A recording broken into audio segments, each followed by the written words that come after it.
Federal government tasked Nigerian Economic Summit Group to come with homegrown solutions to nation's economic challenges.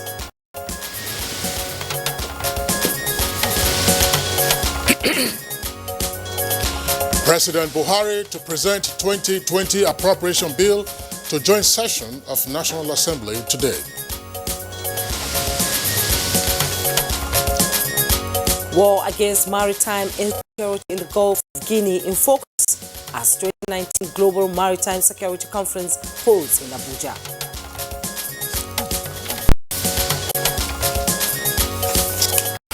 And on Good Morning Nigeria today, we shall discuss the performance evaluation of the 8th National Assembly.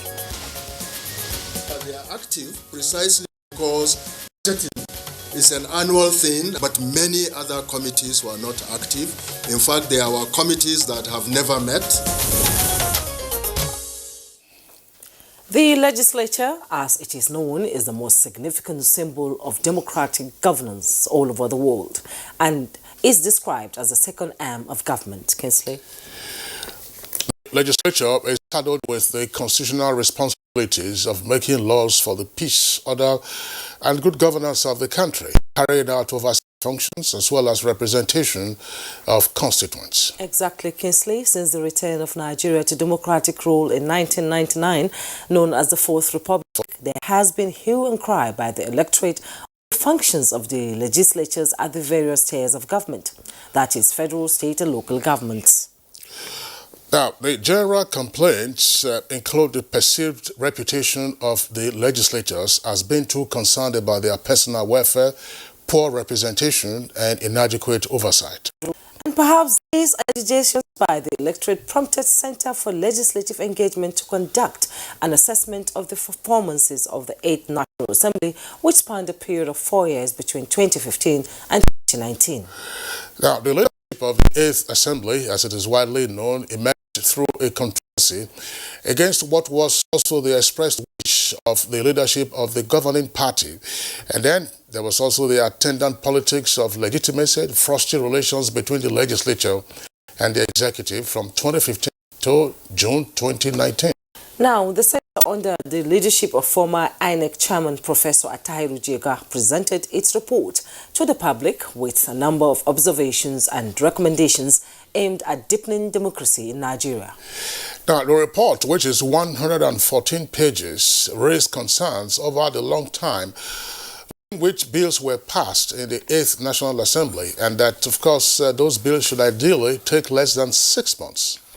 So, how has the 8th National Assembly fared in the discharge of its constitutional mandate? What are the criteria adopted for the assessment, and what makes the 8th National Assembly unique for this time? To what extent did the legislature in question deliver on its mandate? How would the report correct the misconception of the public about the legislative arm of government? What recommendations are contained therein to chart alternative roadmaps for productive legislative governance in Nigeria? This is Good Morning Nigeria, the second for the week. I am Jumba Yusuf. Thanks so much for joining us. Now, we should also note that the report indicates very clearly that the 8th Assembly was very productive in terms of the number of bills that were considered and ultimately passed, including amendments to the Constitution. But my colleague Jumai has raised a number of pertinent issues, which our guests will respond to in our conversation segment on the program. My name is Kingsley Osadola. Good to have you join us on the program, live as always on the network service of the Nigerian Television Authority. As usual, we have our complimentary segments, and these include business, newspaper review, and others. In the meantime, let's join Lydia Odija Uchi for the morning news. Another wet morning, as it were, in the Federal Capital Territory. It's been a pretty wet year for us here in Abuja. I just love the rain. Well, we overslept today. All right, Lydia, let's have the highlights of the news.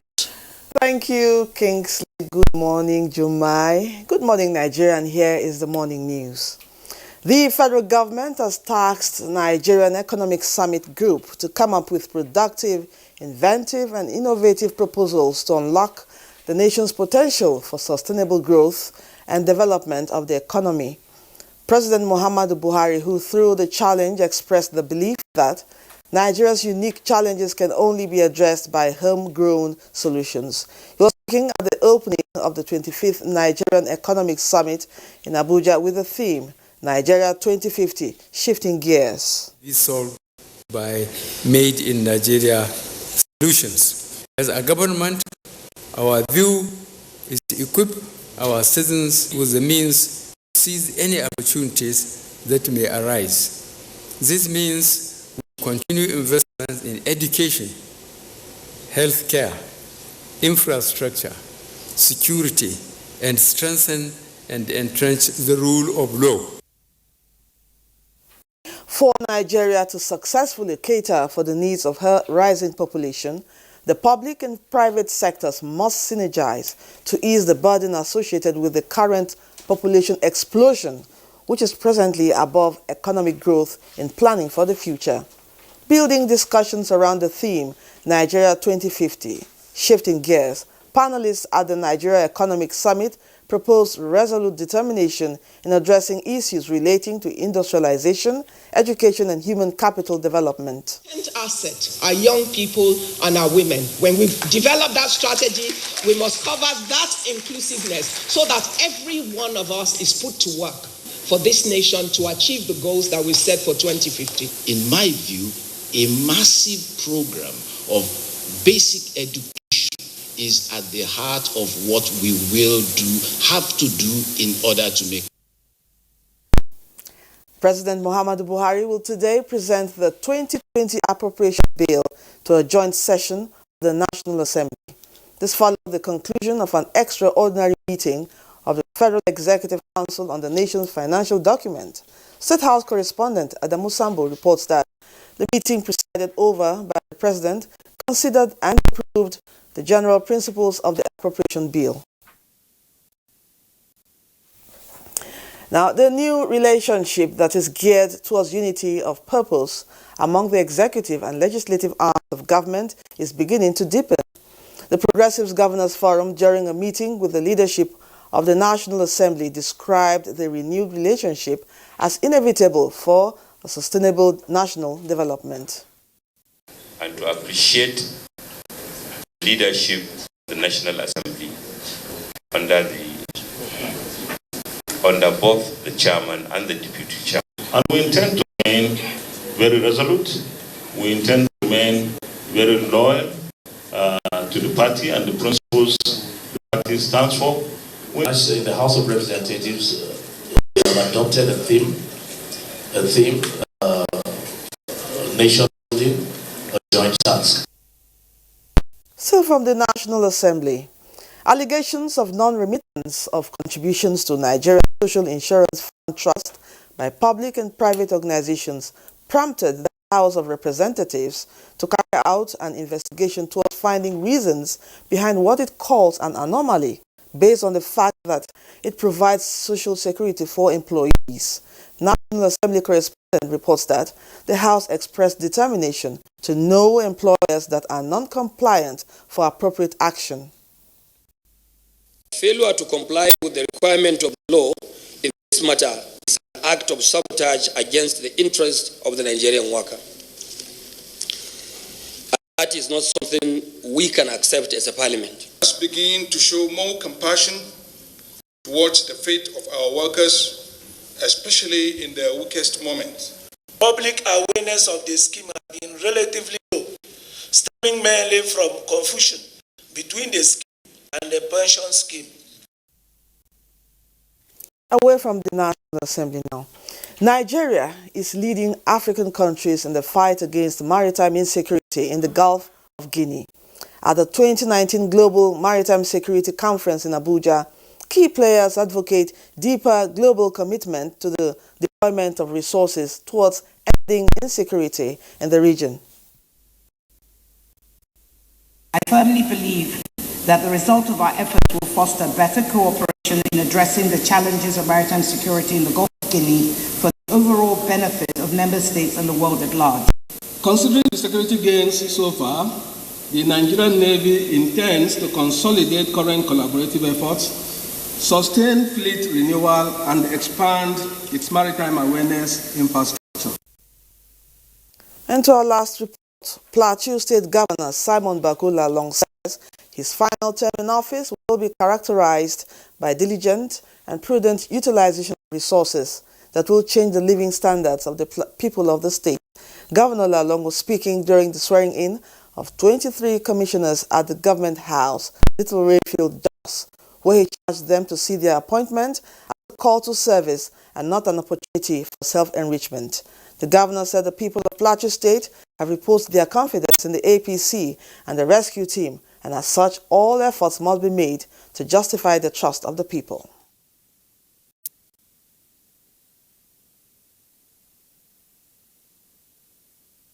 Since I discourage every lobby and influence to personally select you, I am going to drive you so hard and hold you to the highest standards as you carry out your assignments to ensure we achieve tangible results. I therefore expect nothing less than loyalty, diligence, commitment, probity, and accountability to our development plans within the three-pillar policies of the administration. And those are the news highlights for now. The program continues with Jumai and Kingsley after this break. Good morning.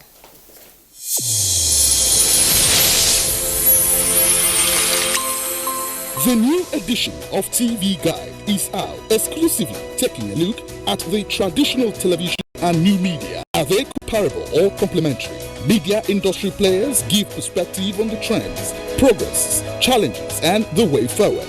Find out on this compelling edition of TV Guide. Expository interviews with stars of the team within our space. Becky Madajemo of NTA, Utibe Umore of AIT, Nifemi Oguntai of TVC, and a host of others. TV Guide, your indispensable companion, also feature Ya Medina. I'm the CEO, managing director of Ya Medina Sister Restaurant. I choose to serve. Turn up your mouth. Let me finish. A TV drama series on NTA. Let's get to meet the characters behind Ya Medina. This edition also presents exciting features on tourism, culture, entertainment, sports, health, and lots more. Grab a copy at the vendors near you or any NTA station nationwide. TV Guide, your indispensable companion.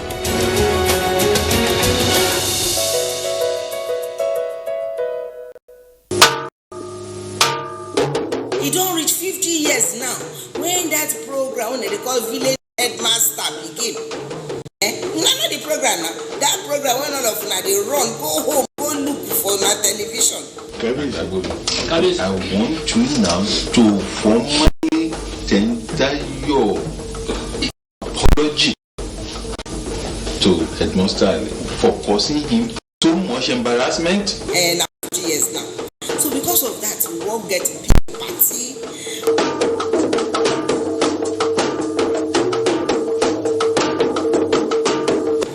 I'm a body invite you now, and my belly just sweet. Because I don't say all those people they drink my party, then go come drink the tombo again. And me, radio jam, you call now, you not forget. What we are really cultivating here is a better future for all Nigerian women, and it's not always easy. Panadol Extra relieves headache, backache, joint pain, toothache, and menstrual pain. The pain is worth it.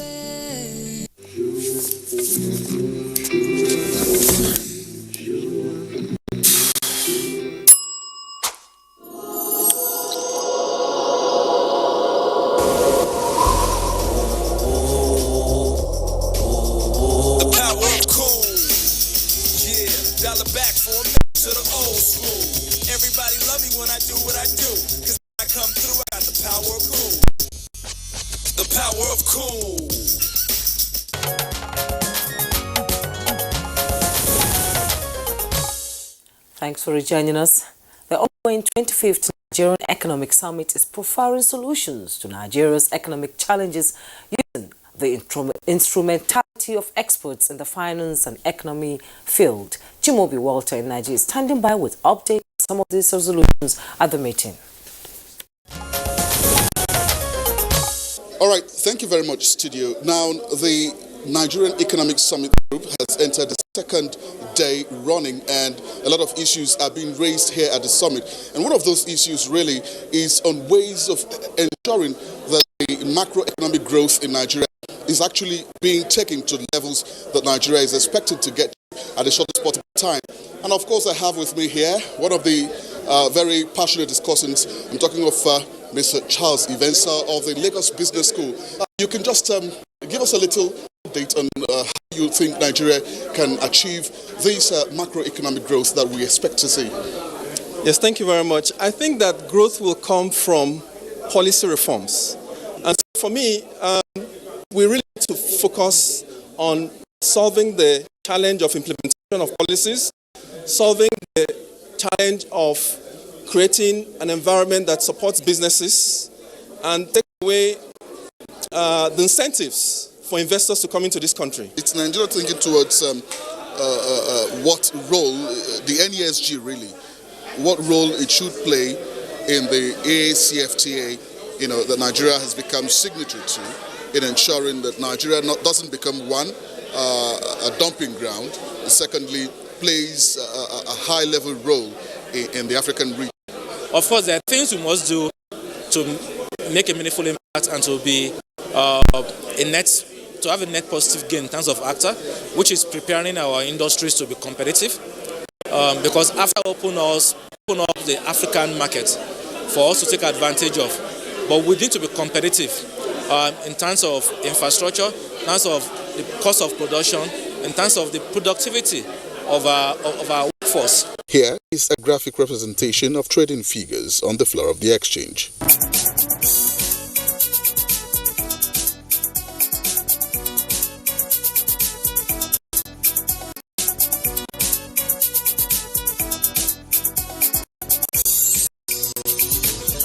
With business news, I'm Chimubi, Nigeria. Many thanks, Chimubi, for the business package. Next for us on the program, take a look at the front pages of the papers we have this morning.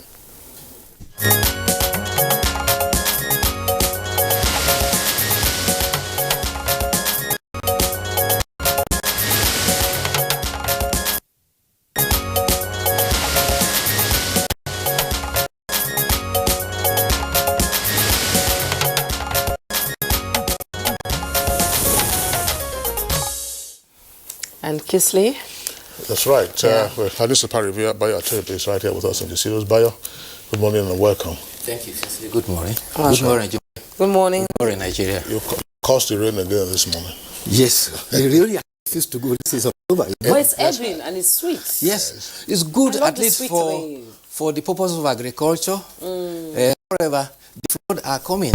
Ida is flooded, so also part of River State. Luckily, it is reducing in the far north. Yes. It's not luckily, it's going to be very, very hot between now and November, December. There was sufficient warning. Yes. We had discussions on... To be forewarned is to be forearmed. Yes, with regard to what was going to happen this year. But it looks like, I'm sure, by the time the aggregate figures are considered, we'll most likely find that for us in the Federal Capital Territory, this probably has been one of the wettest years in recent times. But let's take a look at we have three papers, I believe. The review with the Blueprint newspaper, just by the side of the Blueprint newspaper. Oshibajo off to Norway for Nordic African Business Summit. You find that on page 5. Leather industry makes $800 million annually. That's coming from the minister. You find that on page 4. Federal government approves $720 billion National Assembly increment on 2020 budget. With a rider, President presents proposal today. Now, 94 million Nigerians live below poverty line. That's coming from Oxfam. That's on page 3. And the bold headlines there. Buhari, few people in 5 states included holding Nigeria's wealth. With riders, says our challenges require local solutions. Nation's democracy is maturing. You find that on page 6. And the picture story there, Governor Usman Malabuni of Yobe State, Nasir El-Rufai of Kaduna State, Kayode Fayemi of Ekiti State, Aminu Bello Masari of Katsina State, and the Governor Babagana Umar Zulum standing there during a meeting of the APC governors and the leadership of the National Assembly in Abuja. Just below the picture story, why governors now afraid of organizing flamboyant parties. That's coming from Magu, the EFCC chairman. You find that on page 6.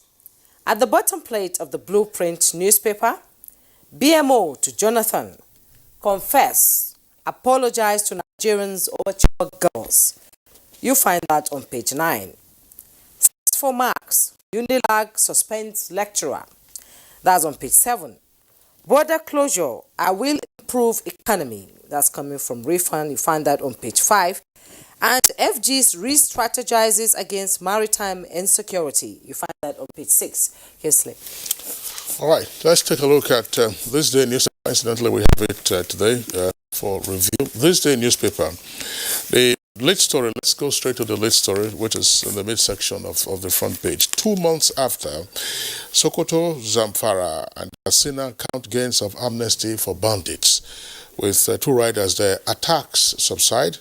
477 hostages released, 218 guns, including AK-47, SMG, surrendered. Kaduna, others yet to implement deal. Once again, 2 months after, Sokoto, Zamfara, and Katsina count gains of amnesty for bandits. That's the list story. And then right below that headline, that is near the photograph on the front page and above the strip advert, Labour gives federal government and states October 31st ultimatum to pay new minimum wage. Details of that story can be found on page 8. And below the nameplate of This Day newspaper, analysts back Buhari's call for homegrown solutions to Nigeria's challenges. Targeted reforms and tough decisions needed to fix economy, says Ahmed. That's the Minister of Finance, Budget and Planning, and that's the writer to that headline. Now, above the nameplate of This Day newspaper, NAITI, that's the Transparency Initiative. It says metering can reduce volume of Nigeria's stolen oil. That's to be found on page 6. And above that, with 2 PSB licenses, that is Payment Service Bank licenses, telecommunication firms set to deepen CBN's financial inclusion. Bayo. Well, let's start with the latest development. The Federal Executive Council closed from an extraordinary Executive Council meeting over the 2020 budget. The Council agreed to the adjustment made by the National Assembly over the medium-term expenditure framework. It has increased from 10.72 trillion to 10.02 trillion to 7.2 trillion. It means an increase of about 700 billion. The Federal Executive Council also appreciated the raising of the oil benchmark from $55 to 57. This is a positive indication about cooperation between the executive and the legislature. It's a departure from what we used to have in the past. The president is expected to lay the 2020 budget today before the joint session of the National Assembly.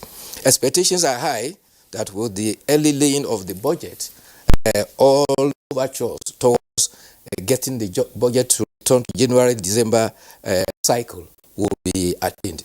Also yesterday, the president addressed the 25th Nigerian Economic Summit, and the summit was told that the wealth of this nation is concentrated in the hands of a few. The president took the opportunity to make a distinction between wealth and prosperity, and he said wealth is money and other assets. When society is motivated by wealth, it provides a divided state of severe inequalities. However, prosperity is in a society where majority citizens have acceptable standard of living and decent quality of life. Therefore, the president proposed a situation of inclusion for all, so as that those below the level line of poverty can be raised. The Minister of Budget, Minister of Finance, Budget and National Planning also raised critical issue at the summit, and she says that there is need for Nigeria to shift gears before 2050. We all are aware of the alarm that by 2050 2050, Nigeria's population will reach about 400 billion. He said, to have a robust and competitive posture, the economy must focus on the target of a population of 400 million. And she says that she foresees the future of a well-educated youth population in Nigeria that will create a workforce with skills in the future, including digital connectivity for the current industrial revolution of the 21st century.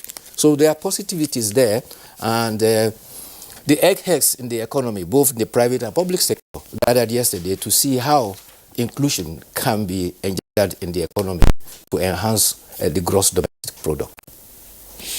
Okay, yeah, by those are the headlines that we have. We're going straight to the editorial. There is a story, it's on the front page of Blueprint, which Jumai read. This is Sex for Marks, the scandal involving a UNILAG lecturer and another lecturer at the University of Ghana. So that story is on the front page, but it's not on the front page of this day newspaper. I think it's a story that we have discussed in the past. Yes. And we are back again to this scandal of lecturers, sexually harassing their students. I'm sure you're familiar with the details of the story. Yes, UNILAG has reacted. It doesn't condone such misconduct. And apparently, there's a room that was called the Gold Room. It is a room that is provided for at the staff club for purposes of meetings and seminars. And this was the venue where the undercover journalist who posed as a 17-year-old girl looking for admission was apparently exploited by the lecturer. The lecturer had demanded for a kiss. And she actually had interviewed several students. They confirmed that there was such practices. And therefore, the investigation is hampered on University of Lagos and University of Legon, Accra. But meanwhile, University of Lagos has suspended the lecturer concerned. He is barred from coming to the university academic area except when he comes to face the investigation panel. The lecturer, interestingly, is also a pastor of a church. And meanwhile, the church has also asked the minister to step down from ministerial assignments. The church says, we do not condone such heinous and unscriptural acts among our ministers. What happened in the Gold Room? They even have a room where this sort of thing. The journalists got the information from the Randy lecturer. I will say, well, we have a place we call the co-room. That is where we have to go and have a hard time. And then he took her there, and in the co-room was demanding the kiss. You begin to wonder what female students go through just to get marks, and if you don't do it, you're done for. Well, now, the interesting thing is that the First Lady of Ekiti State has also come out to say that she was also almost a victim, except that she was lucky she escaped. And she has raised it as a national concern now. And she says, as chairman of the Governor's Vice Forum, she's going to raise it at the national level. Don't forget that the professor of accounting is already accounting for his misbehavior with 2 years in prison. Also, ABU, just last week, also sacked a lecturer in one department who was also involved in such. So, the professor of accounting was at Obafemi University. Yes. That was a clear case because there was an audio recording of the professor openly demanding for sexual gratification. 5 rounds. 5 times. Yes. 5 times, Can according to him. And that was a graduate student, by the way, an MBA, yes, an MBA student on the occasion. What is not quite clear to me, I should admit that I haven't seen the full documentary, except for the 13-minute version of it that has been circulating, and parts of it, and then reports that I've also emanated from that. It appears at the University of Lagos, what happened is most likely similar to what played out some years ago. If you recall, there was an admission center at the University of Lagos. I think the teenager approached the lecturer, who was said to be an auxiliary staff or a part-time lecturer, and the lecturer, molested that young girl. I don't know what happened after that, because there were reports that, of course, he wasn't the staff of the University of Lagos, and the authorities were then going to prosecute him. Whether he was prosecuted and whether he's at Kirikiri at the moment or Ikoyi prison, it is not clear. It turns out that in my reading of what has been reported so far, that perhaps, the encounter between the undercover reporter and the lecturer, who was said to have been the sub-dean at some point of the Faculty of Arts, talking about the code room at the staff club at the University of Lagos. So it's going from the code room now to hot water. It turns out that, okay, to the extent she was seeking admission, all right? It seems to be clumsy that you are seeking admission and then you are coming for tutorials. Tutorials for what? That's one leg of it. But it probably just reveals the behavior of that individual. It's possible that on account of preliminary investigation, the lecturer was tapped as being one of those tutorials for such acts. Why they seem to take advantage of female students is what remains baffling. And the fact that women are speaking out, and they should continue to speak out, is an important development. That there have been tweets talking about how some students, lost some years on account of the fact that they didn't succumb to this, and how some boys also suffered for it because the ladies claimed that XYZ was my boyfriend, so I couldn't therefore succumb to this. And I mean, it's part of what brings down the image of our institutions. Exactly. You remember yesterday we were talking about ASU? ASU has never faced this kind of issue squarely. I think, it's just my opinion. I think 2 years is just too little for a crime like that. There should be a list of sexual predators who abuse these girls or boys, and there should be a list so that when it happens next time, they know where to go to. Even in the case of the OAU that we talked about, that the professor involved has been jailed, the initial reaction of ASU was to defend the professor. Absolutely. Until when the facts came into the public domain before they washed off their hands. So after serving the 2 years, what next? Well, is he going back to his job? No, he has been dismissed. He's been fired. Will he be employed again? Well, whether he's employable will depend upon. So many questions to ask. That's right. Yeah, but sometimes you find videos of some of these lecturers who've been caught in hotel rooms, and been stripped, and it's been circulated. That tells you the quality and caliber of some of the persons we have in our academia. Yeah. The one you're referring to is happened in the Gwarimpa here, a lecturer of Abuja University. Abuja University, yes. It's I remember the editorial is coming from Punch newspaper at page 22. Curb debt appetite. Sorry. Curb. I was just going to say apartheid. Are you hungry? Curb debt appetite and seek investment. The editorial says, despite calls to curb its increasingly unnerving appetite for debt, the federal government's 3-year spending plan beginning 2020 envisages an additional 4.6 trillion naira borrowing. And of course, the editorial is indicating that the world has a debt problem, and external debt of developing nations rose to $7.8 trillion, according to the World Bank, with Nigeria contributing some 0.33% of this. But the country lacks the infrastructure and the long-term economic resilience to continue to take loans indiscriminately, especially for consumption or for politically motivated projects. Bayo. Well, before I go to the can I quickly tell you that the police in Rivers State have killed the devil. The devil is a notorious kidnap kingpin, and police followed him into the forest. He is known to have harassed people in Rivers and Imo State. And in the shootout with the police, he was killed. Some of his gang members also escaped with bullet wounds. And the Commissioner of Police for Rivers State has said that citizens must be ready to provide information, and they will take that on. Now, talking about the editorial now. The editorial is centering on borrowing. And the concern about borrowing is that Nigeria's level of borrowing is increasing, perhaps algebraically. Across the world, everywhere, nations borrow for purposes of development. Yes. And as it is now, Nigeria is said to have borrowed, but it was still within the safe range of below 24%. And therefore, it may be said that it is safe. However, such borrowing must be deployed for purposes of infrastructure for development, so as to improve and enhance domestic growth, not for purposes of borrowing for consumption. Borrowing for consumption becomes very debilitating and undermines the economy. We had an instance that some couple of years back, we were borrowing to pay salaries. Luckily, we have scaled over that. If you are borrowing for infrastructure and infrastructure will improve the economy, then such borrowing is likely to benefit the economy. All right, Bayo Tebe, thank you for being around. We'll see you again tomorrow. Okay, it's Good Morning Nigeria on the network service of the NTA. We're taking a short break now. When we return, we shall be discussing a report that is also an evaluation of the performance of the 8th Assembly 2015 to 2019.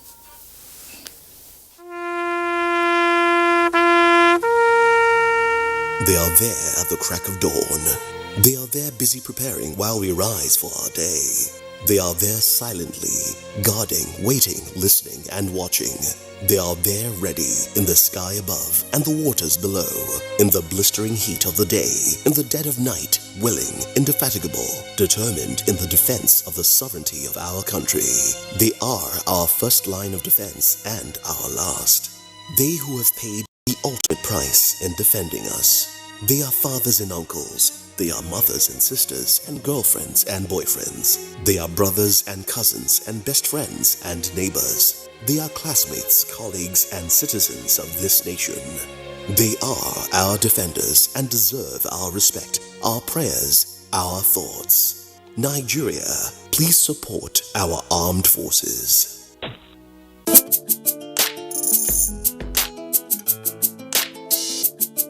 The NTA ETV Annual Expo is here again. This time, it's the 13th edition with the theme Promoting Unity and Innovations in Youths as Agents of Change Through Science and Arts. It promises to be captivating as youths across the nation showcase their unique skills and innovations in science and arts, make new friends, and showcase their rich cultural heritage. Join us at the NTA headquarters Arena Area 11 Garki, Abuja from Sunday 20th October to Thursday 24th October 2019. For more information, participation, and sponsorship, please call these numbers.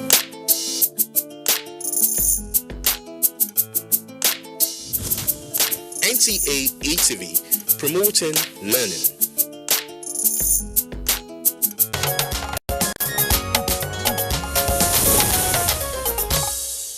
If you're just joining us, this is Good Morning Nigeria. And to begin our discussion, let's take this report by Timothy Yusuf.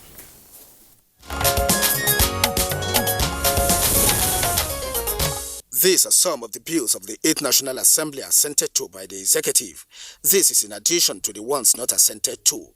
The 8th National Assembly had prided itself as the best in the history of the nation's democracy in terms of bills and inputs that have facilitated good governance.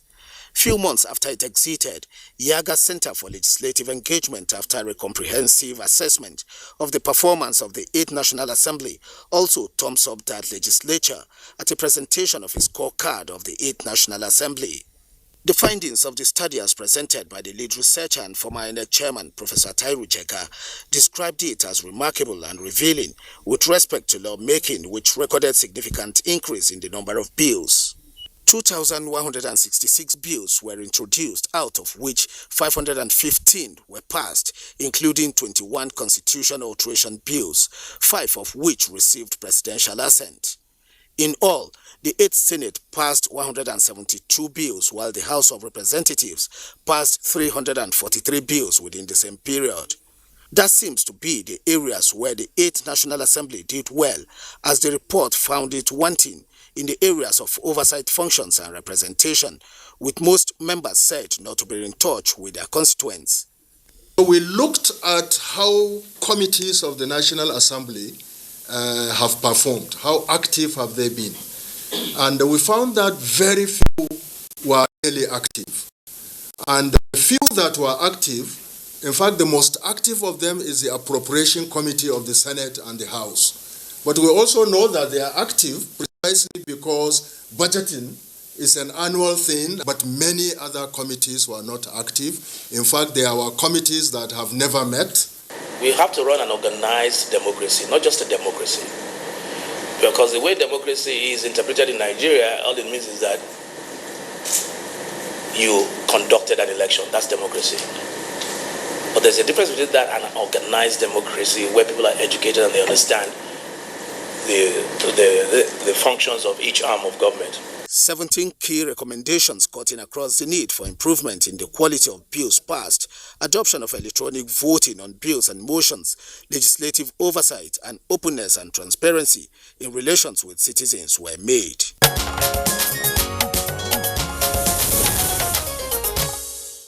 All right, thank you very much, Timothy Yusuf, for that backgrounder. We have with us here in the studios Dr. Ernest Ereke. He's a political scientist at the University of Abuja and also coordinator of the Center for Legislative Engagement. Dr. Ereke, pleasure to have you with us on the program this morning. Thank you very much. Also here with us in the studios, we'd like to welcome distinguished Senator Aliu Sabi Abdullahi. He is the Deputy Chief Whip of the 9th Senate. But in the 8th Senate, he was the spokesperson, chairman of the Senate Committee on Media and Public Affairs. Distinguished Senator, pleasure to have you again on Good Morning Nigeria. Thank you for having me. All right. And joining us from our Benin studio, we're being joined by Dr. Osawaru Okunzoa, Public Affairs Analyst. And here in our studios, yes, and also in our Abuja studio is Honorable Abdulrazak Namdas, Chairman, House Committee on Media and Public Affairs for the 8th House of Representatives, and he's also Chairman, House Committee on the Army. You're welcome to Good Morning Nigeria. Thank you so much. Thanks for joining us. All right, as my colleague said, from our Benin Network studio is Dr. Osawaru Okunzoa, Public Affairs Analyst, one of our regulars on Good Morning Nigeria. Let's begin with Dr. Ernest Ereke, who is a coordinator of the center that turned out this report, that is a performance evaluation of the 8th Assembly. Why did you focus on the 8th National Assembly? And what did you find and how did you find it? Okay, thank you very much. We focused on the 8th Assembly for so many reasons. One is that we realized that when you give people assignments, you need to evaluate and find out to what extent did they deliver on the tasks that you have given them. And so Nigerians gave an assignment to the 8th National Assembly, as they have done to the previous assemblies, as well as this 9th Assembly. And we felt that it was only proper for us to evaluate the performance of this 8th Assembly. Now, one of the major reasons was because there is this impressionistic assessment that Nigerians have about the legislature. There is this perception that people have about the legislature in Nigeria, particularly the National Assembly. And so we felt that it was proper for us to have an empirical understanding of what the true position is as far as the National Assembly is concerned, instead of just relying on the usual stereotypes, instead of just relying on the usual misconceptions and misunderstandings that is out there in the public. We decided to go and conduct a research that will probably uphold some of those beliefs that Nigerians have about the National Assembly or dispel those stereotypes. And so that was one of the reasons why we engaged in this research. And of course, the findings were revealing. We discovered, even though most Nigerians may not agree with some of the findings, but that is the product of research.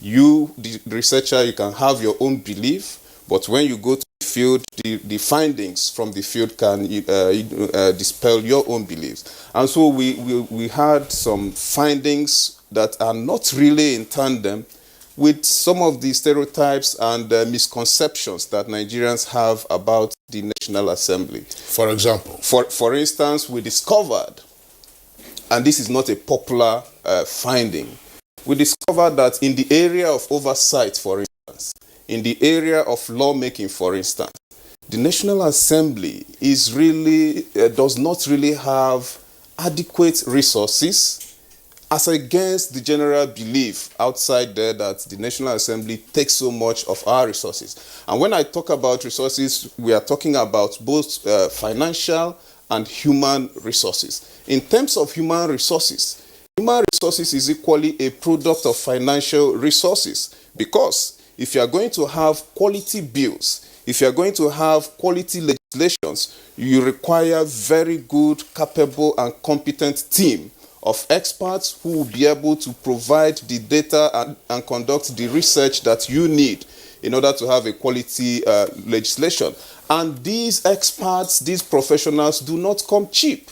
And so it is equally a product of resources. And so, of course, I know that this will not go down well with most Nigerians who believe that a lot of our resources, go into the National Assembly. But, of course, we also realized that one of the reasons why the National Assembly does not really, in addition to the inadequacy of resources, because the National Assembly also has too many committees. And so by the time you are able to service the needs of all the committees with the little resources you have, you will not be able to have quality legislation. As against when you have fewer committees, that you spend the little resources available for legislation, you have a better, you have a better legislation to turn out. But in this case, we have so many committees. Some of these committees exist just for political reasons and patronage. Now, we believe that if the National Assembly is able to streamline and trim down the number of committees in line with the little resources available to it for legislation, we'll have better legislation in the country. Okay, we're still with you, but you talked about one misperception. That is to say, some Nigerians believe that, or many Nigerians believe that the National Assembly is awash with funds, but here you are in terms of lawmaking duties and oversight function, the National Assembly is under-resourced. What other perception is out there that your research tried to focus on, or indeed, what were the major thematic areas of your research, apart from what you just said about perception? Okay, the major issues we looked at were the core areas of legislation. The National Assembly and the legislature all over the world is charged with three core assignments. One is legislation, the other is oversight, and then, of course, representation. In the area of representation, again, as against the general belief, we discovered that most members of the 8th Assembly did not really do well as a result of so many other reasons.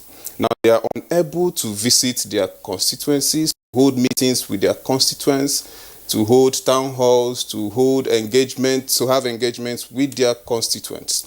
One of the reasons that accounted for this was the fact that most constituents would rather be seeking for personal helps, issues ranging from payment of hospital bills, payment of school fees, and so many other issues that the legislature is not really saddled with. And so as a result of the fact that the legislators are not as well paid, because most Nigerians believe that Nigerian legislators are the best paid in the world, even without empirical data to prove that. And so as a result of the fact that these individuals are equally struggling to meet their own personal needs, most of them also stay away from their constituents. And so in the area of representation, they were not able really to impress as far as, relating with their constituents were concerned, because they realized that if you conduct town hall meetings, for instance, you have to pay transport first for those who are coming. You have to provide entertainments and the rest for those who are coming. A lot of people will equally follow you to your houses. A recent experience, we followed a member of the House of Reps, provided technical support to a member of the House of Reps in Kebbi State, to conduct town halls in order to find out what the constituents want that can go into his legislative agenda.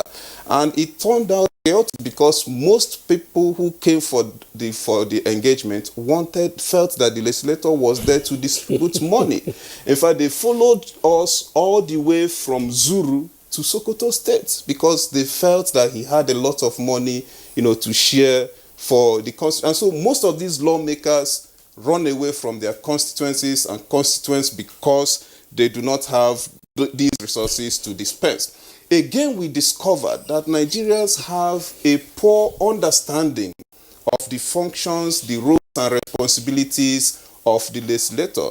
Nigerians believe that the legislator is there to construct roads. Nigerians believe that the legislator is there to, of course, pay school fees. They believe that the legislator is there to provide all the basic amenities. Now, we know that while the legislator is not saddled with these responsibilities, but it is equally the role and responsibility of the legislator to ensure that if funds are appropriated for the provision of some of these amenities that Nigerians, demand from them, that those funds are judiciously utilized for the provision of those amenities for which they have been appropriated.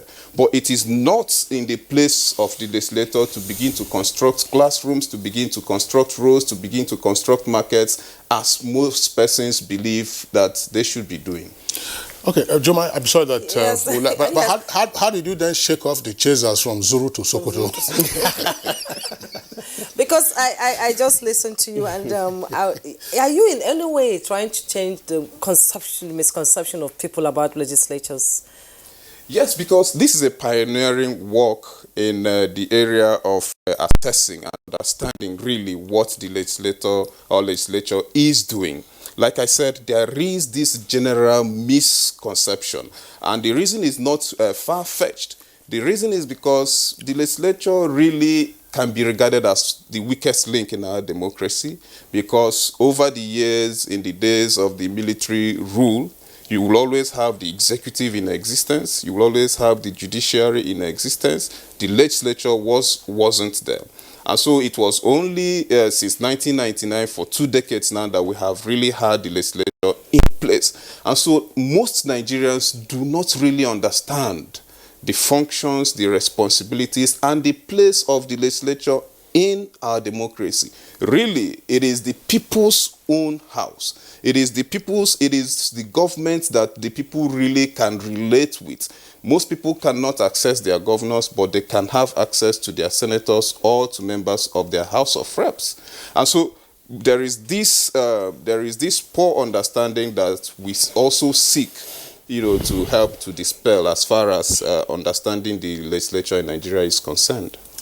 Okay, Dr. Oreke, thank you. You didn't answer the question of Zuru to Sokoto. Yes, maybe we'll leave that for later on in the program. All right, let's go over to Dr. Okunzuwa in our Benin Network Center. But Dr. Okunzuwa, public affairs analyst, are you surprised by what you're hearing from Dr. Ernest Oreke with regard to the outcome of their findings on the performance evaluation of the 8th Assembly? I'm not surprised, and I wish to commend him and his colleagues for this study. It's a scientific approach to governance that has always been advocated by people. When the facts are known, then you don't start battling with interpretation. But the area where I would also agree with him completely is that Nigeria is a developing country. We know we are generally poor here.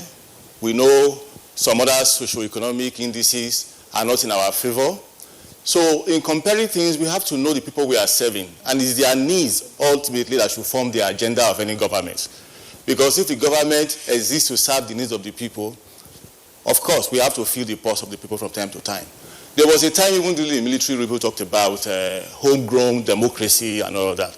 And I think that is one area where we should address the peculiarity of Nigerians. It is true that Nigeria has various needs, water and the rest of them, and the lawmakers are well positioned really to know these things on the spot basis, because they are supposed to be living amongst their people anyway before they became representatives. So the way we design our own government in Nigeria, or maybe a model for other developing countries, is to move away from textbook definitions of what the National Assembly should be doing. Nigeria as a country must be able to attune itself to its peculiarities. So very often constituency projects are a very wide tour for battles in Nigeria. A legislator in Nigeria can also serve or subserve the function of a social worker.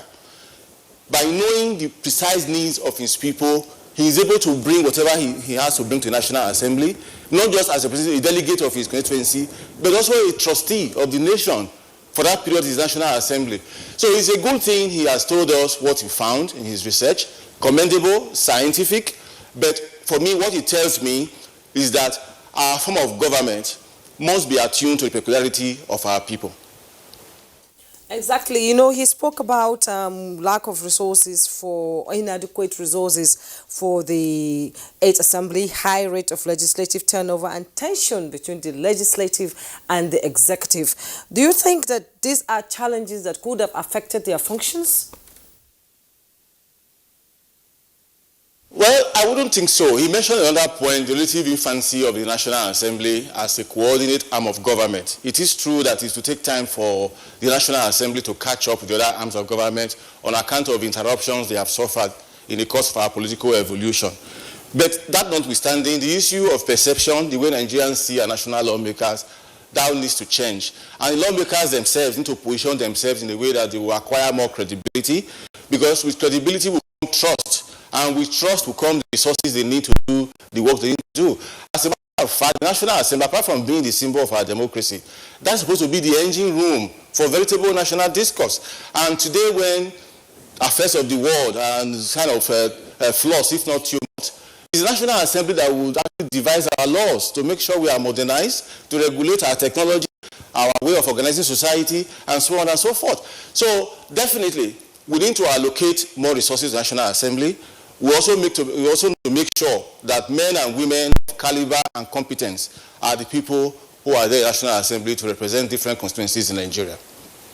Okay, thank you very much, Dr. Okunzo Asawa. We'll return to you in the course of the conversation. Now, back to the studios here in Abuja. We, of course, have Senator Sabi Abdullahi and Honorable Namdas. Gentlemen, over the course of the 8th National Assembly, we have you on Good Morning Nigeria on several occasions.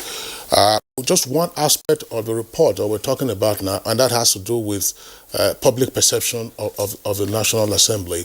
Are you surprised by the outcome of the findings? Because you were both perception managers, as it were, of the 8th Assembly.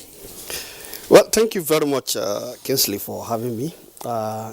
First, let me commend Dr. Ernest and Professor Jiga and all the team members. This is a very, very important milestone in our democracy. And to me, it shows clearly that when Nigerians decide to do the needful, I think there is no stopping them. And I commend them and the funders of this particular research. And I hope that they will continue to go on and on to look at all of these issues. Perhaps they've looked at the National Assembly. It's important they now begin to go down to look at the state and then also begin to look at even the local government. Because I remember in those days of the military, even in the local government, the councils, those councillors, they were so powerful. They had, they were able to really put the chairman in check. But all of this now has collapsed. Now, having said this, for me, today is a day of joy. Because not yet, you haven't heard. No, it's a day of joy. You know why? Because we now have helpers. We are saddled with the responsibility of trying to explain to Nigerians the workings of the National Assembly. But of course, perhaps because we are participant observant ourselves, they never believed us. Today, we have an independent body coming to say what we have said for 4 years in different forms. I think that is a very beautiful thing to note, and it gladdens my heart. And I know for sure, like I have always said in the past, that we are looking at the National Assembly as an institution. When I was the spokesperson, I always maintained my position that I'm speaking on behalf of the 109 senators, of which I'm one. And, I'm looking at it from an institutional perspective. Now, the other point is, in every organization, the moment there is no learning, there can be growth. The moment people don't really sit down to evaluate situation, assess, and come out with some learning point, then there is a problem. When I was in the public service, I was involved in monitoring and evaluation. And monitoring and evaluation has now been turned into monitoring and evaluation and learning. Because you must not leave that particular aspect. And learning takes a deep reflection. And I think what this research has done is to really go deep, scientifically, to bring out all the nuances and all the key issues that has shaped what the legislature is. And it's a welcome development that we have this. I will hope that the research report will be given wider circulations and perhaps produce in languages that Nigerians can access, so that it will be available to so many Nigerians to understand, because there are many components of our constituents who do not understand perhaps the language of the research. But having said this also, let me say that we are learning, and the learning point surely will help what the Ninth Assembly will be doing. Okay, coming to that, the report appreciated the increase in the number of bills passed by the 8th Assembly. I was just wondering, Joma, just before we get into the nitty-gritty of the number of bills, because Erike will speak to details, there's still perception management. He has spoken for the Senate. Honorable Namdas was the spokesperson for the Assembly. Are you surprised by the report? I keep asking that question in this conversation. I'm surprised. Are you surprised, or are you... Maybe it's a joyful day for him too. Yeah, I think, let me join my colleague to say that we all thank this NGO that undertook this research. Let me be clear. I'm so happy that it happened in this manner. Assuming this report was coming from the legislators, people will tune off their radio, the TV stations. They don't even like to listen to it, because anything we say all the time is like you are blowing your own trumpet. You are trying to cover all these things you are doing in the National Assembly is method of secrecy. You don't expose it. It's too like that. And we keep saying the business of lawmaking is capital intensive. It's not as if we are building houses or constructing roads. The truth is this: for you to have good legislation, you need a very excellent legislator, and who will have the capacity to sponsor a particular bill or motion. And that is a one-man affair. In developed nations, there is fund that is reserved for legislators. They are aids on their serious researches. If, for example, I keep saying it, assuming I'm an expert in an area of engineering, and tomorrow something comes up that is not in the area of engineering, I can't be an expert in all spheres of life. I need an expert to help me. So you source consultants. You get people who are very expert in this, draft this bill for you, explain it to you, and it costs money. Ordinarily, let me tell you what people understand. If you go to election petition tribunals, go and just get a service of an SAM to start for you in a court, and just listen to the kind of money he will mention to you, 50 million, 100 million. Now, this is for how many months? 180 days in the law tribunal and how many days in the upper court? We are talking of a legislature that will last for 4 years. And he is supposed to develop a law for governance that you and me will benefit from. So it's not about how expensive. In fact, it is not in our interest to have any law that is not well couched and not well presented. Once that law passes and it becomes a problem, then you can imagine the cost it will come with it. Because this law will not be good, and the side effect will even cost more money than when the money was passed through. So for me, I think it's good. And I want to also draw the attention of Nigerians. Even when we had on the floor of the House, we were commissioning during the inauguration of the committees of the Ninth Assembly. In the House of Representatives, we invited speakers. And in fact, the former DG of Nigerian Institute of Legislative Studies came forward to say, look, that this National Assembly is underfunded. She said it's on record. That's underfunded. It's not coming from us. And it's important that Nigerians should know that actually why is it so? So by the time people get to know that we are underfunded, not because of legislators alone, but because of the duties and even capacity development. Before I land, let me tell you that even our clerks who are seasoned civil servants, some of them have been there for the past 20 years, 25 years, we even learn from them. They too need to be trained, not legislators alone, because they play a vital role. Like I'm a chairman committee on clerk, on army. I have in my clerk who has been there before.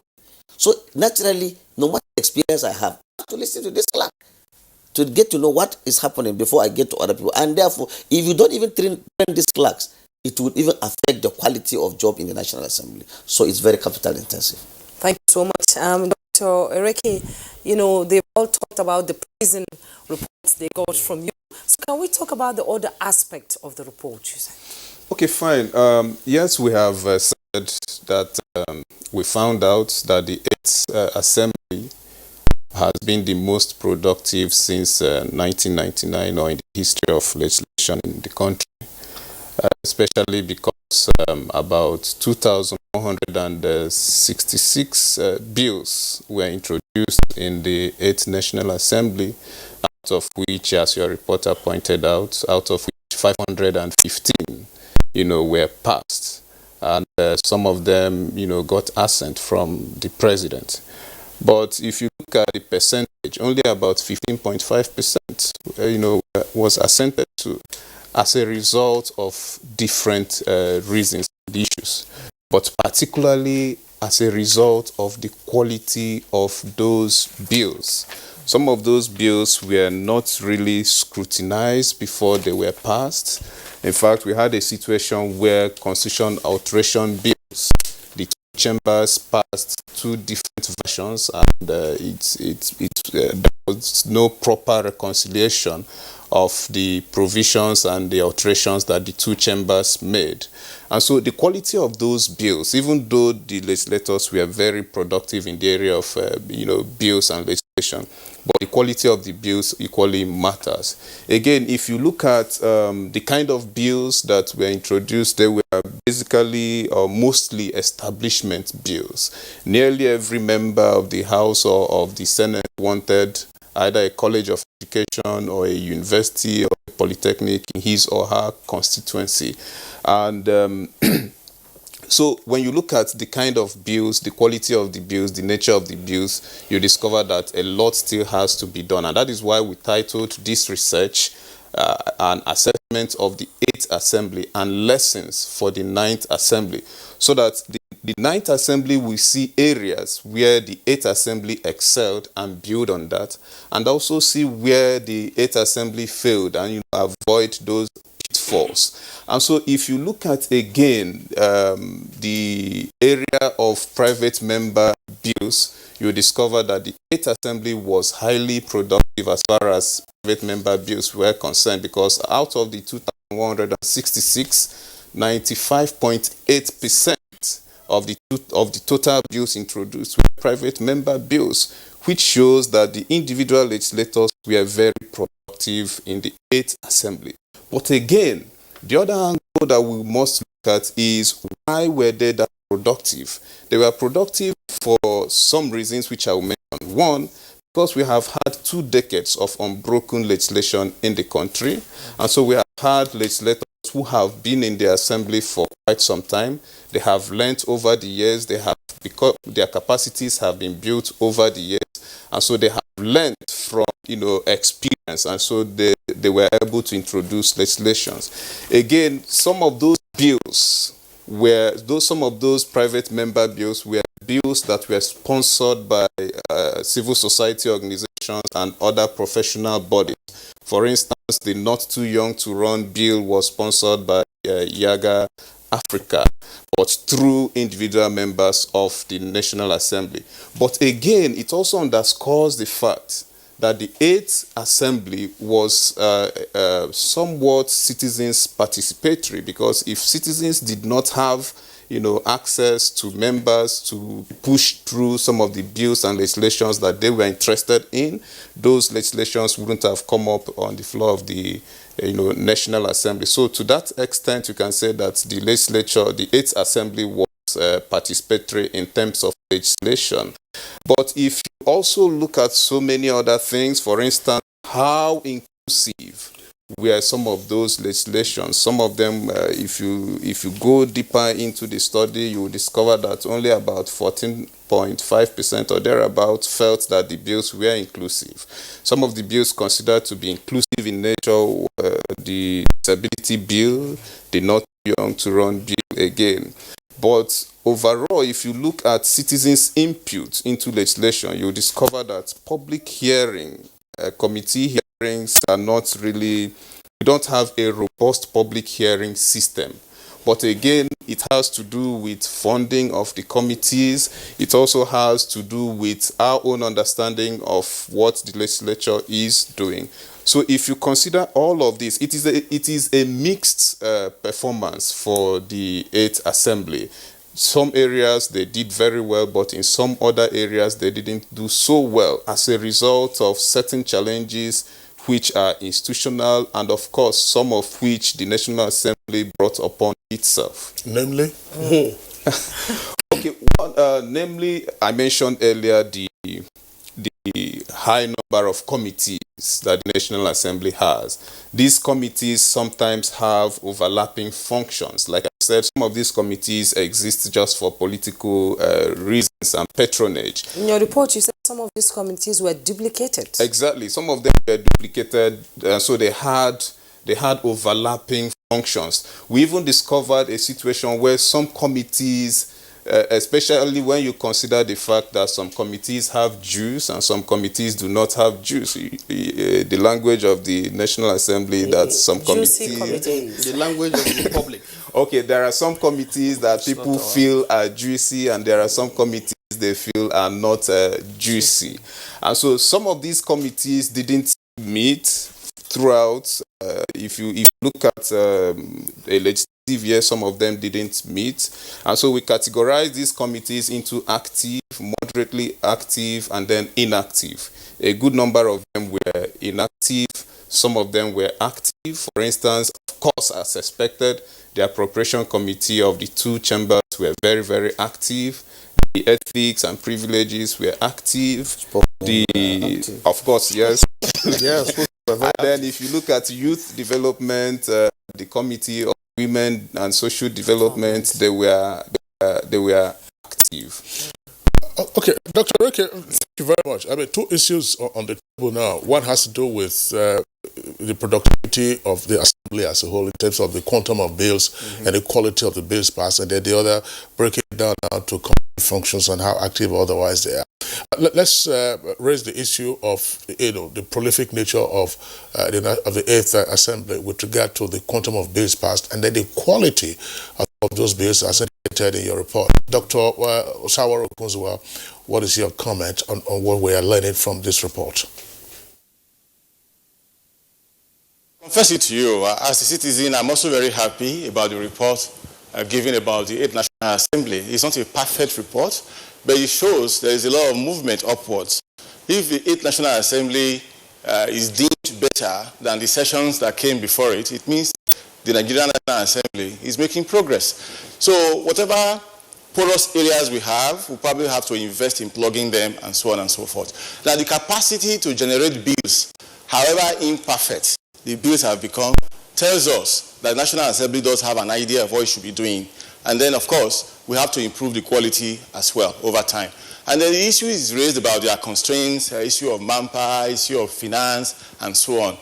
Those issues you have to look into, of course, within the constraints of our national situation. How do they borrow people? We have a lot of universities. This one is a very good investment now. The political scientists have done this. Maybe other social scientists can also lend a hand in that regard. Maybe all the resources don't have to be appropriated in the National Assembly. They can borrow. We have a lot of research institutes. We have a lot of universities, as I said before. So I think it's a lot of progress. Why we are not there yet is a lot of improvement to be celebrated that the 8th National Assembly was better than previous ones. And it is to be hoped that the 9th one will also outdo the 8th National Assembly. And when that continues, that will be an encouraging trend our democracy will endure after all.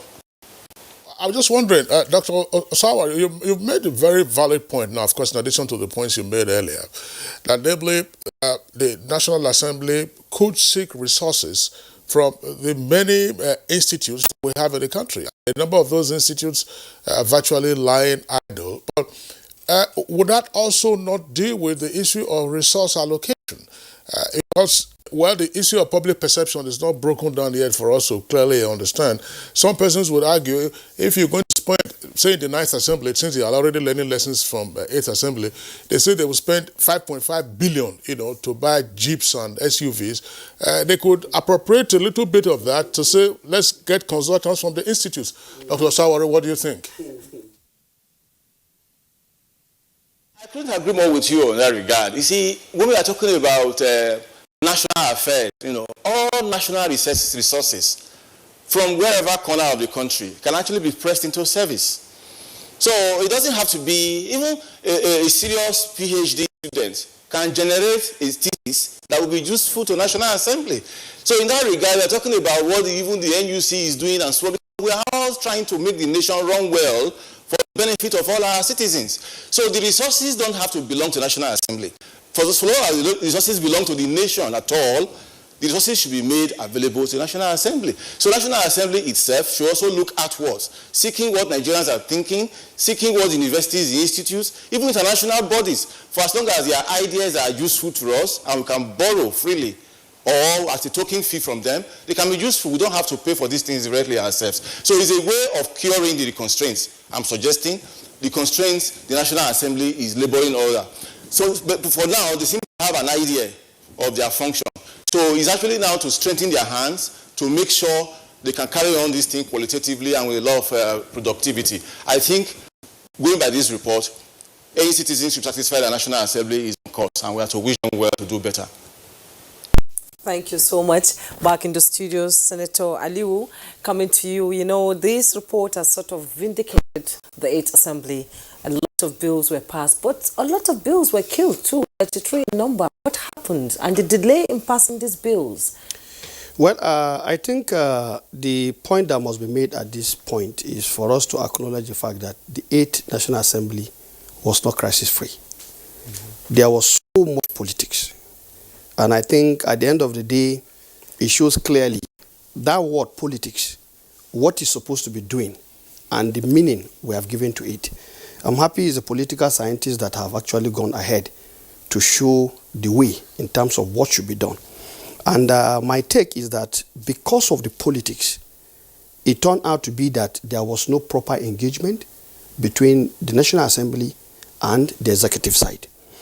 Some of the issue of the quality of the bills he talked about. In every bill that Mr. President declined assent, he sent a letter to the National Assembly. And many of them were just editorial. And so for us, our take is that having spent so much money to get to the passage of a bill, perhaps if the relationship was that very smoothing and good, some of these things could have actually been resolved. And so to my mind, as much as I've not read the details of the report, I think the question of the quality of the bills itself is something that we can look at. I knew for a fact that there were so many good bills, but the politics of the 8th Assembly vis-a-vis the relationship with the executive contributed in no small way in actually killing those particular bills. And let me say that when they said lessons for the night assembly, I'm so happy about that, because for us who are fortunate to have been back in the night assembly, that explains why from the outside we took it upon ourselves to say, look, we are not waiting for anybody to tell us what to do. We knew what happened in the last assembly. We want to get our leadership recruitment this time around perfectly well, and to God be the glory, the night assembly appears very steady, very stable, and so far so good. We are almost always going back to look at the mistakes that have been made in the last assembly and areas where we can improve. And I think I must make a point here. For example, the last assembly, actually all the two chambers had legislative agenda, and the legislative agenda guided us very well in achieving the results that they have talked about, even though I've not seen the extent to which they have linked the presence of a legislative agenda to the output. Now, this night assembly also, both chambers have a legislative agenda. We've already, at least talked about our own in chamber, and the legislative agenda is meant to be a frame to guide us in how to proceed. Now, the other point I would like to make is that the issue of the committees they have talked about. For the legislature... I'm sorry, just before we get into the issue of committees, since we're still dealing with the quantum of bills, let's bring in Honorable Namdas here. In your opinion, what were the critical success factors in the number of bills churned out by the 8th Assembly, notwithstanding some of the drawbacks relating to the quality and rejection? by the executive branch? Yeah, thank you so much. For instance, I remember the leadership of the 8th Assembly, particularly House of Representatives, set up a committee that was made up of eminent jurists, scholars, to review existing laws and see whether we have to repeal some, amend some, and reintroduce some. And I remember on a single day, we introduced 130 bills for first reading, because that committee did a very good job. It included even the members of the civil society organizations.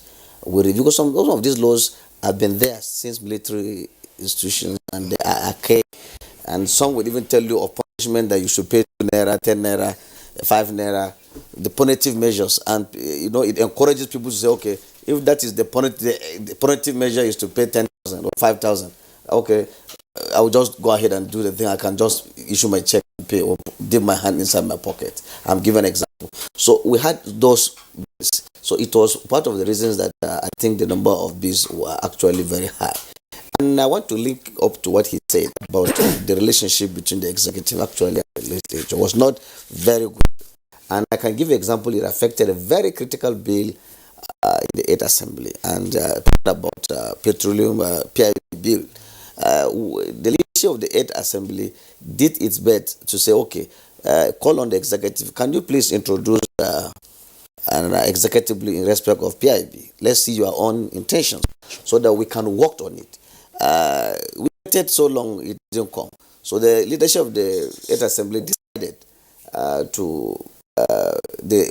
it was a private member bill that came forth, and public hearings were made, and I remember it was even subdivided into 4 bills. There was host community bills, administration bills, all to cater for the issue, so that since crude oil is one of the major foreign exchange earner for Nigeria, we felt that this should be sorted out. If you are able to sort out this, but after it was passed, it was not actually assented to. So you see, imagine if we had, like in the 9th Assembly, I can assure you, we have our leaders that I think we desired, and fortunately we got those leaders, and they have a very good relationship with the executive. And assuming this thing happened in the 9th Assembly, I can tell you that it would have also been assented to. Will it be reintroduced, some of these bills that we have already reintroduced most of them, because that's the only way we can have a succeeding National Assembly. And today, the President, by the special grace of God, is going to lay the budget by 2 o'clock in the joint sitting of the National Assembly. But one good thing to link up again is that before this budget, our leaders had a very robust discussion with the executive. So we have an idea what is even coming. Our committees on finance, loans, and what have you have discussed with the executive. So you can see the speed with which this thing will go will not be like it happened in the last. Sorry, just one point, please. Yes. I think in line with what you said, for example, the petroleum sharing, the PSR, the PSC, they call it production sharing contract. Yeah. This is the Deep Offshore, Act, which says when the cost of petroleum, the crude, goes beyond $20, there is something that must be done. Now, that particular provision has denied Nigeria enormous amount of money, which will have come into the national coffers to help us budget it. Now, as far as this is concerned, right now as we speak, because of this, new understanding, learning from what has transpired in the past, the PSC has already been produced, and we are hoping by next week we are going to take the second reading. And in the next 1 month, we hope to conclude it so that side by side with the passage of the 2020 appropriation, the PSC should also be assented to. And all of this is coming on the heels of a robust engagement with the executive side. Okay, Senator Sabi, thank you very much. I mean, we recall that the PSC issue was some hot item during the 8th Assembly. Yeah. When it first came to public knowledge that Nigeria had been shortchanged, by the partners in the PSC standing for production sharing contract. So we'll see how the terms of the new piece of legislation will work out once it comes out. But back to Dr. Enes Oreke. While the two spokesmen of the 8th Assembly were responding to your findings, they also raised the issue of the critical success factor, namely the fact that they had a framework that was Christian legislative agenda. I recall that we discussed that here in 2015 on Good Morning Nigeria when they came, and of course when the economy went into a recession, they also had their own responses. Did your report try to focus on say, look, this was the agenda they gave to themselves, and then this is how far they have gone in terms of trying to meet the particular items on the agenda, notwithstanding adversarial politics that played out between the executive and the legislature? Okay, thank you very much. First, I think I will quickly clarify that this is not because the perception is that it is a research that I conducted myself. It will amount to intellectual theft to claim responsibility for this. This research was commissioned by Yaga Africa's Center for Legislative Engagement, and the center recruited eminent scholars led by no less a person than Professor Tahiru Jega. So it is not my intellectual property. I think I should clarify that. And in terms of the methodology, we got, and that is why this is very, very scientific, we got data from secondary and primary sources. And then, of course, when you talk about secondary sources, our secondary sources came from extant literature, including sessional reports of committees, including the legislative agenda of the two chambers of the National Assembly, as well as works done from the Hansards of the National Assembly and works done by scholars who are interested in the legislature. And then, of course, we went to the field where we interviewed about 2,910 respondents across the country, including the leadership of the 8th Assembly, because we conducted an in-depth interview with the then Senate leadership and some committee chairmen of the National Assembly. And so that is why we can say that this report is a scientific, its findings are scientific, and we can challenge anybody to conduct similar research, and that is what science is all about. My findings should be able to be tested by another researcher who does the same thing. Now, if you do the same thing, you will find out that you are going to have similar findings. And so, for instance, if you look at the number of bills that we have been mentioning, the 7th Assembly had about 1,367 bills introduced, out of which they only managed to pass about 205. When you compare that to the volume of bills in the 8th Assembly, which we have mentioned was 2,166, out of which they passed, 515. These are facts that cannot be controverted. So the reports, of course, made references to all of those literature, including the agenda that the distinguished senator has talked about. All right, gentlemen, it's still on the conversation with regard to the performance evaluation of the 8th National Assembly. We're going to take a short break now. When we return, we'll continue with the conversation.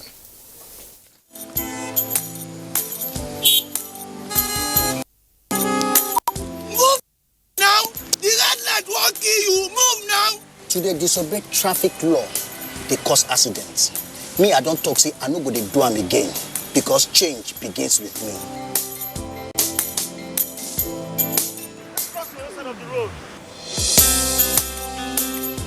I will no longer endanger my life crossing the express. Instead, I will use the bridge, because change begins with me. Oga driver, stop this bus now, won't come down. I be one carry me fast where they go. Make her they stop anyhow for road, they cause traffic wahala and accidents. So I go they stop for the right bus stop, because change begins with me. Change begins with me. This message is brought to you by the National Orientation Agency in conjunction with the Federal Ministry of Information and Culture.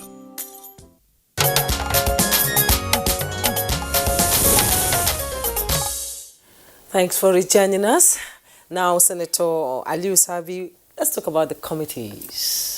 How they come together to, pass these bills. What happens behind the scene? Most Nigerians are not aware. They just see you on the floor, you talk. They don't know that behind all this television razzmatazz, there's a lot of work in the committee sector. Well, thank you very much. As we have always said, in the National Assembly, the committees are the engine room through which everything we do is processed. And it's very important that we understand the workings of the committee. And as much as possible, there has been this debate, just like the researchers have noted, between having a slimmer committee and maybe the large number of committee in quotes that we talked about. The issues are very clear. If you look at the committees are designed to address the entire federation, designed to address the entire economy, designed to address the entire social milieu of Nigeria. And so within that context, what we have even found is that some of the mandates that a particular committee have, because of the quantum of work they have, sometimes they are not able to address some other elements.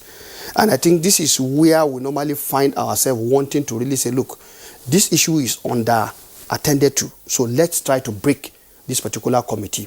Yes, I agree the issue of patronage might be there. After all, we are politicians, and everybody wants to find himself engaged in doing why exactly he's in the National Assembly. But let me make one point, for example. If you look at the upstream, for example, that is where we remove the local content. And the local content as an issue is something we realize that the upstream is not able to pay so much attention on. And that is why from the House, for example, they removed the local content. In the 7th Assembly, they had local content. So by the time we got into the 8th Assembly, initially we don't have local content. But at the end, realizing that there is weakness, local content committee was introduced. And today, because of the work, the last 2 years, when the Senate actually had a local content committee, because of the work done, we now realize that while we are focusing on the oil and gas, the area of construction industry, for example, is supposed to be a huge local content there, but it's not attended to. So this is why we find ourselves having this number of committees. But the point I want to make here is that at the end of the day, when you say public hearing, it's the committees that will take referrals when motions are taken or when second readings of a bill are taken, so that issues are referred to them to go and have public hearing, write reports, and come back. In fact, let me tell you, there are some committees you have to start chasing them, and they have so much work to do. Like my colleague said earlier, the management or the what did they call it, bureaucracy of the National Assembly, sometimes they are also overwhelmed. They need to be trained, and sometimes they don't get the right training. They need some skills, they don't have the right skills. So we find ourselves grappling, struggling at all times to make sure that reports are out. And when these reports are out, of course, you bring it to the plenary. And now in plenary, because of the multiplicity of expertise, you may get some people who will even, criticize and debate on the, report to the extent that you may have to stand down that particular report for further legislative work. So this is the beauty of the committee. And what I think we need to do is to find a way. In fact, the leadership of the 9th Assembly, for example, is upbeat in terms of strengthening the committees. And it is the committees also that do the oversight. Oversight involves looking through what the ministries, departments, and agencies are doing, sometimes visiting, and all of these things takes a lot of time. And when you juxtapose this with the representative responsibility of the politicians, it can be a very tough work. Honorable Nandas. Yes, I think to add, in the House of Representatives in the 8th Assembly, we had about 96 committees. In the 9th Assembly, we have about 105 committees. Let me explain why this is so.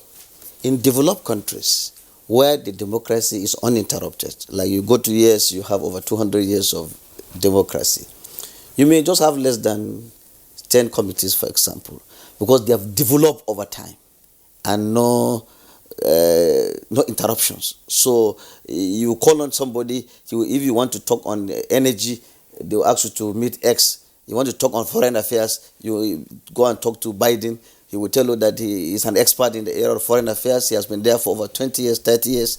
So this has been, but in Nigeria, as he mentioned, it has to do with the entire country. And for us as developing nations and developing democracy, we have to find a way of adequately oversighting this institution. For example, in the area of education, we have in the House of Representatives, Committee on Basic Education and Committee on Higher Education. If you are to allow just a single committee to handle education, which include both basic and higher education, it could be too challenging, the task could be too enormous. If you come to the issue of interior in the House of in the State Assembly, all oversees the likes of immigration, prisons, civil defense, all this apart. But now in the Night Assembly, we have even made prisons as an independent entity, as a committee, so that it's not correctional services. Correctional services, correctional services. Right, it's a committee of its own, so that it will give the legislature the adequate time to pursue. And as he said, this one people see us on the floor of the House bringing motions and bills is just 30% of the job. 70% of the job is done by these committees, because when motions are passed, far as he said, are made to the committees, and these committees will also handle this and then begin to tidy up during public hearings and then come back with it on the floor of the House for the third reading. So, and it requires a lot of exercise. I think we are getting it right. Even when I was chairing committee on media, some people think that I'm the one oversighting NTA, not knowing that we have committee on information, that oversights NBC, NTA, order, if ever the rest. So you can see the job. I think it was done. It's done with good intention. I just want to ask this before we go to Dr. Osawaru Okunzua, because the issue came up on Good Morning Nigeria some weeks ago when we were discussing the management of border communities. I did remark while posing a question that I wasn't certain whether the National Assembly has a committee on border communities, because our border communities are neglected and they are the cause and source of the challenges that we are facing with our borders, which is what has led to the partial closure of our land borders. Senator, do we have a committee on border? Yeah, there is a committee that oversees border community. That is the Committee on Local Government, State and Local Government and Intergovernmental Affairs. The issue is that the Border Community Development Agency is under the presidency, and the actions or what they do there is considered to be intergovernmental. I think that is why the Committee on Intergovernmental and state and local governments are the ones that oversee that in the Senate, for example. In the House of Representatives, we have Committee on Special Duties that handles the issue of border matters. We have the agency that is in charge of border communities is oversighted by the Special Duties Committee. I was a member of that committee in the 8th Assembly. I remember we went to all this Calabar, this Cameroon Bakassi issue, so that you look at developments within these border communities. By the time you don't give them the necessary infrastructure, you'll find that the Cameroonians will be coming over to take over. And if you don't have it in Nigeria, the Nigerians will go to Cameroon where they have. So it was a sort of a problem, so we had to look at that. Well, the problem is much larger now. We hope the Ninth Assembly will take a look at that, because we had here the Comptroller General of Immigration, we had the retired Assistant Comptroller General of Immigration, and several experts on border issues. And what they talked about is the aggravation of the circumstance. So let's move on. We hope that maybe the Ninth Assembly will also take a look at having the committee on code room, as we are seeing at the University of Lagos. Let's go back to Dr. Sorry. Code room, is that what we want to talk about? No, sorry, just one point. All right. You remember in the 8th Assembly, we actually had a bill on sexual harassment. That's right. Prescribing 5 years Yes, or so. and I think at that time, honestly, like I said, because of too much politics, many people just bastardized the entire intendment, and that issue has refused to go. It's still with us. So that's a code room bill now. It must come back. All right, so let's go over to Dr. Osawaru Okunzua, who is in our Benin Network Center. Dr. Osawaru, well, you've listened to the other guests. We're now talking about the efficacy of our committee system, their sheer number, and of course the developmental challenges that they have to address. What's your take? Because I mean, it's the engine room, but obviously from the report that Dr. Erike indicated, some of those committees had their engines knocked, as we say, at the mechanic workshop. It didn't even start. Well, I think it would be difficult to state an optimum number of committees. It is the affairs they have to attend to, the resources available, and will determine the kind of committees they should have.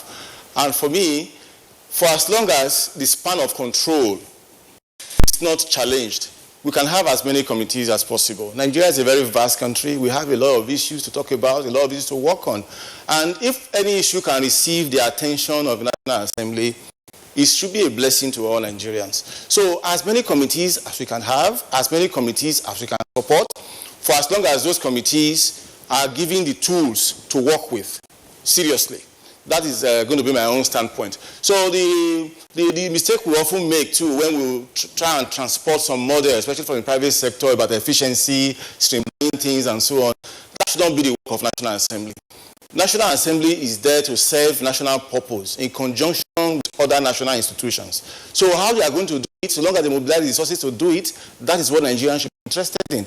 Not how neat or how streamlined the number of committees is. So we just want them, as an institution of the country, a very vital one as that, to lead the way, to be forward-looking, to be competent to solve the problems of Nigerians, so that Nigerians can live better lives and be able to relate with other parts of the world freely as citizens of Nigeria and citizens of the world.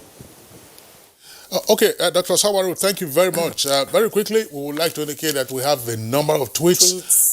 But of course, we needed to deal with the details of the report and then get the comments of our guests, including the lawmakers who were spokesperson for the 8th Assembly. Let's go over the tweets very quickly now. Festus Akimboyewa has this tweet. It says the 8th National Assembly did well by passing many bills, but many of the bills lacked quality and were littered with drafting errors. That's why President Buhari declined assent to some of the bills. The 9th Assembly must learn lessons from where the 8th Assembly failed. And Sani Make Omokoji tweets, from the record, 8th Assembly has passed more bills and at the same time rejected more bills than any other assembly in the past. One bill that is dear to Nigerians, the Not Young to Run bill that was passed into law, not emphasizing the rift with the executive. Kudos to the 8th Assembly. Rogbala Hombabs, as successful as the 8th Assembly proved to be, its shenanigans in terms of needless delays and budget padding were its greatest undoing. Aside this was the avoidable politicking that characterized the relationship between the executive and the legislature. And Joseph tweets, is it the 8th or 9th? The 8th Assembly is the worst and rebellious assembly in Nigeria. From the beginning to the end, there was trouble all through. Law Alpha C, the 8th Assembly was constantly engulfed in political, engaged with the executive for political relevance. Many lawmakers, outstanding political and intellectual influence, had sway, but frequent and unseasoned face-off made the atmosphere volatile. Mike Anyako tweets, the 8th National Assembly started on a very good state. They see themselves as senators and representatives of Nigeria and not political parties. They really appreciated the present circumstances in the country and the need to fast-track governance. Some enemies of progress see it as rubber stamping, but they have already failed. We need to see early passage of 2020 budget and development in the critical areas of the economy. Kudos for their support to the executive. All right, now, Dele Jack Solomon has this tweet. It says, according to Professor Atahiru Jega, who is part of the report that Erike is explaining to us, it's important for the National Assembly to create a database, maintain an updated, open and accessible bills progression chart to enable legislators, legislative aides and other stakeholders track or monitor progress of bills passage. This, the National Assembly must not fail to do. But Badamasi Haruna Adamu tweets, it's engulfed with a face-off between the executive and legislature that affected the development of our nation. But be that as it may, they recorded a tremendous achievement as rightly put and recommended by Jega in his recent presentation. Abdul, 2003, has this tweet. Clashes were the order of those days. Yes, not much was achieved.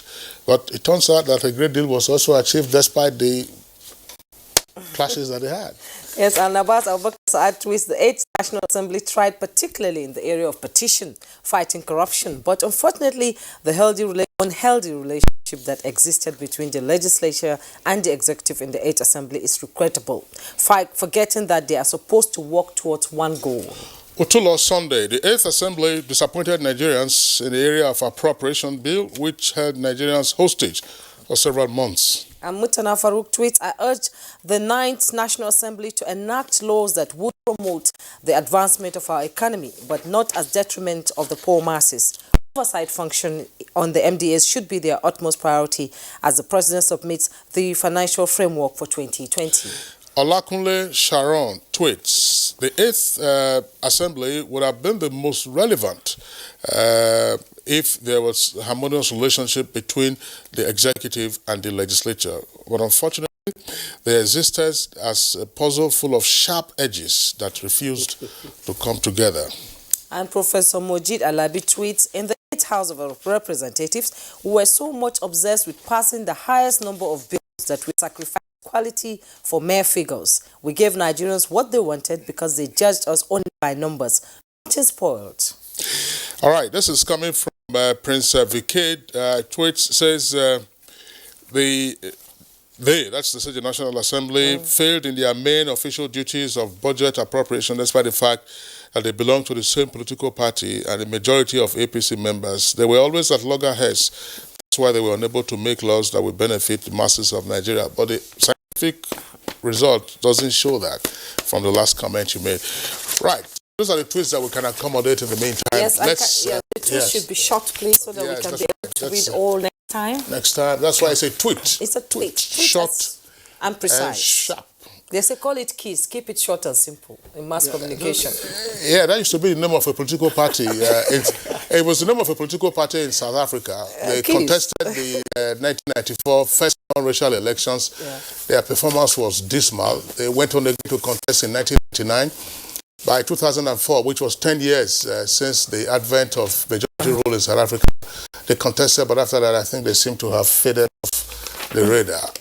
Dr. Enes Sereke, of course, your report also, the report of the center also has recommendations. Yes. Very briefly, what are the highlights? Okay, we recommended that the 9th National Assembly should pay more attention on quality of bills. So we have recommended, even though the Assembly has been doing this, but pre-legislative scrutiny process should be more entrenched in the 9th Assembly. What does that mean? Now, what it means is that bills, before they are brought to the floor of the House, should be scrutinized in terms of analyzing the bills. You find out whether there are bills that have taken care of what you are introducing with a new bill. You look at issues of drafting that the executive had concerns with, and there are so many organizations and agencies that are doing that. Of course, the rules and business of the House, of the two chambers, would naturally do this. But as a result of the poor quality of the bills that we have been talking about, there is need for the rules and business to be more active in this. PLAC is also supporting the National Assembly in this regard. The National Institute for Legislative and Democratic Studies is equally doing this. The Yaga Africa Center for Legislative Engagement is equally willing to assist in doing some of this. And we also believe that there should be a legislative standards committee that will be like a gateway through which these bills will pass to ensure that bills meet certain standards. And so as far as legislation is concerned, we're making some of those recommendations. In terms of representation, we have suggested that members should try to engage with their constituents, establish constituency offices, and good enough, one of the good things about the 9th Assembly is that it appears to be a listening assembly, because the Speaker told us that they have resolved in the House leadership that once in a while in the year, leadership of the Assembly will be sent across the country to monitor how members of the House of Representatives are engaging with their constituents, especially with regards to issues of constituency offices, town hall meetings, and other engagements with constituents. And so that recommendation is already, recognized and being implemented by the House of Representatives. In the area of executive, legislative, frosty relationships that we saw in the 8th National Assembly, we have recommended that apart from the formal channels of communication and relationship, the National Assembly and the Executive should explore other informal means. It is good that we are hearing from the two members of the National Assembly that is being, explored. If you go to Oyo State, for instance, there is a monthly breakfast meeting between the Executive and the Oyo State House of Assembly. The National Assembly and the Executive at the center can equally explore that option. It helps to reduce, the frosty relationships that they have had in the past. We have also recommended that the leadership of the Assembly should have certain benchmarks, targets that committees should meet, and committees who fail to meet these benchmarks and targets should be sanctioned. Thank you so much, Dr. Ereke. We're now coming to Senator Abusabi. From frosty to cordial, how do you build on that? Well, I think what really happened was, of course, for those who were in the last assembly and who felt the heat, people like us, when the night assembly emerged after the elections, we had to quickly do needful in terms of the issue of how our leadership is going to emerge. Because the cause of the frustrated relationship clearly was the issue of how leadership emerged.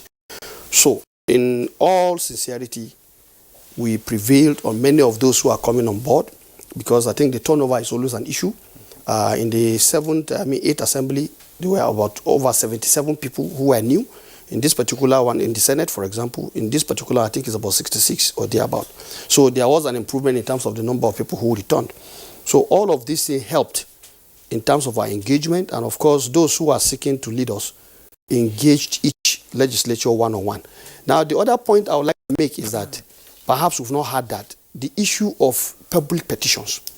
I think the last assembly, the Senate in particular, resolved more than 200 public petition issues, which was unprecedented, and it helped so many agencies or even companies or private citizens to actually resolve an issue that will have cost them so much money in the courts. So I thought I should also, put that across. All right, thank you very much, Honorable. That's your closing thoughts very briefly, going forward. Well, I think our leaders have already helped stabilize the system, and they are always in contact with the executive.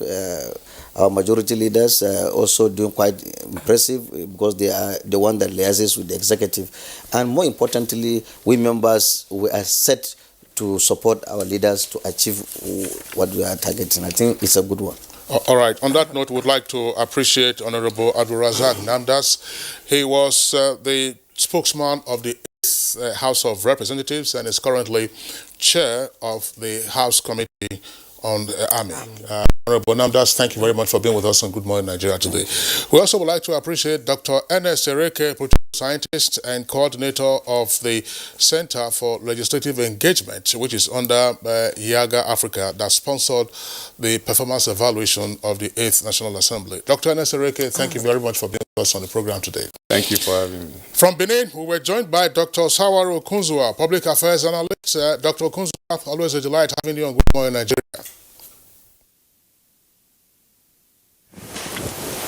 Last but not the least, we would like to appreciate the spokesman of the Senate, the 8th Senate, and now for the 9th Senate is Deputy Chief Whip, Senator Aliu Sabi Abdullahi. My pleasure. Thank you. Distinguished Senator, thank you for being around. Thank you very much. Okay, so let's go over down to our sports desk. Nigeria's senior women's team will